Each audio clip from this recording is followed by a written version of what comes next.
Richard Alice. Gagaling.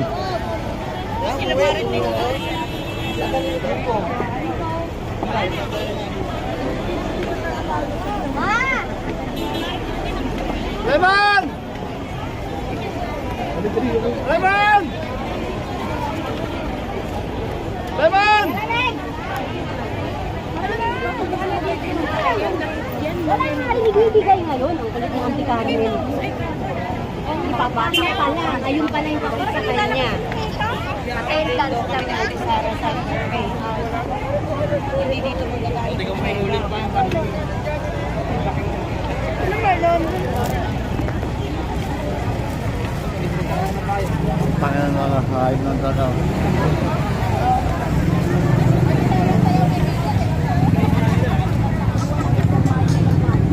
Ganon.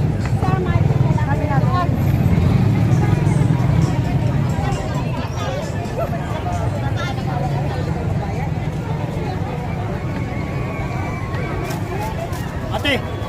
Lahat ko na nakaupo dito. Tayo po kayo.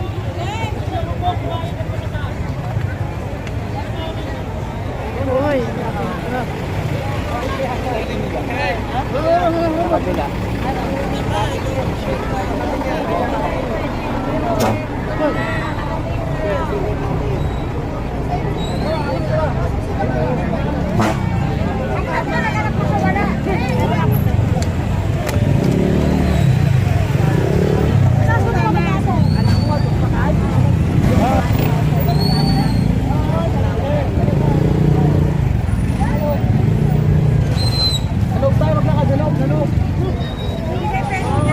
Higa na ako.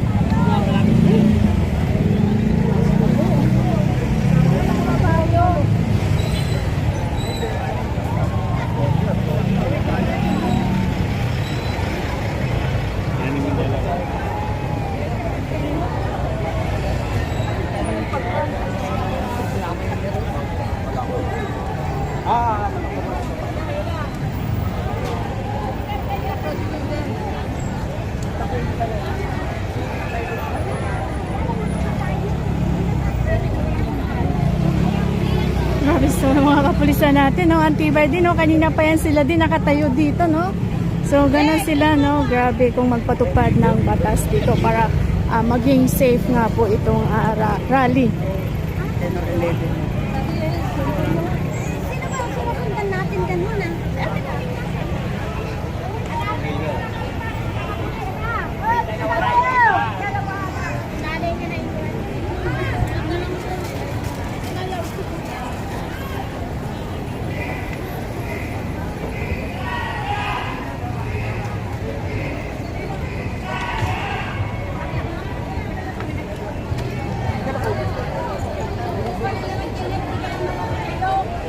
Pag may baka may tindahan.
Nag-live ka ulit?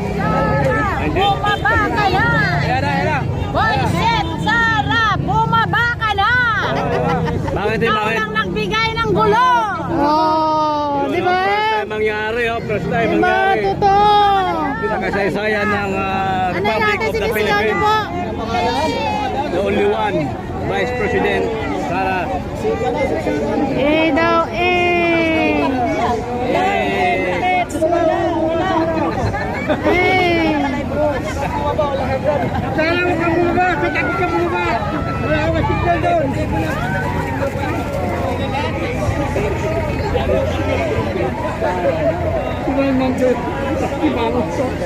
Sabi oh. Malapit pa rin yan sa dito.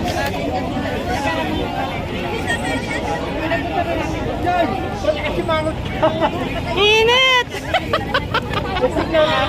Ang init! Grabe oh, talagang siksika, no?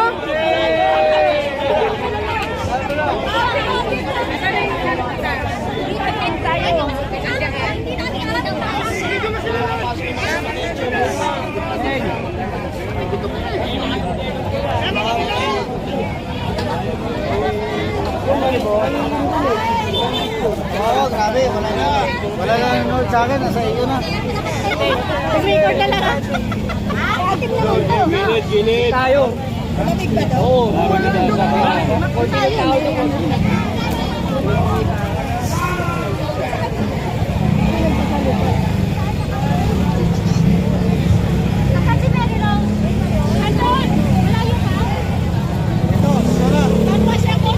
Makuha dito.